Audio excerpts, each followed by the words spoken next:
میں نے جب دوسری شادی کے لیے پیغام نکاح بھیجا تو ایک طلاق یافتہ خاتون, الحمدللہ میری ان سے اولاد ہے,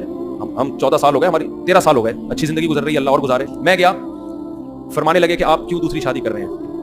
میں نے کہا میرا نظریہ ہے, میں آپ کو گھر دکھا دیتا ہوں, میں رینٹ پہ الگ گھر لے کے دے رہا ہوں, پہلی وائف سے ان کا تعلق نہیں ہوگا, وہ الگ رہیں گی. ہوتا ہے نا لوگ پھٹے جھگڑے, تو میں نے کہا بھائی ان کی سیپریٹ لائف ہوگی,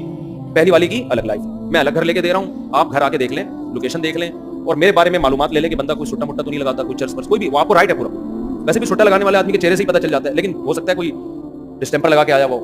تو میں نے کہا آپ ہمارے محلے میں جا کے میرے بارے میں پوری انکوائری کر لیں کہ بندہ 2 نمبر تو نہیں ہے, پوچھ جو آپ انکوائری کر سکتے ہیں, آپ آزاد ہیں. انہوں نے کہا بھائی ہم نے انکوائری کی, پھر انہوں نے آ کے کوئی ایسی رپورٹ الحمدللہ چھوٹے موٹے کی, بس اتنا تھا کہ چھپ کے انڈا موڑ پہ بیٹھ کے چائے پی رہے ہوتے ہیں, ٹھیک ہے نا. انہوں نے کہا نہیں, آپ کی ماہانہ ارننگ کتنی ہے, میں نے بتا دی بھائی اتنی ارننگ ہے کہ آپ کی بچی کھا اچھا سکتی ہے, بہت زیادہ عیاشی نہیں کراؤں گا, لیکن جو پراپر ضرورتیں ہیں وہ انشاءاللہ اس آمدن میں میرا خیال ہے پوری ہوتی ہیں. آپ کا خیال ہے کہ نہیں ہوتی تو منع کر دیں آپ.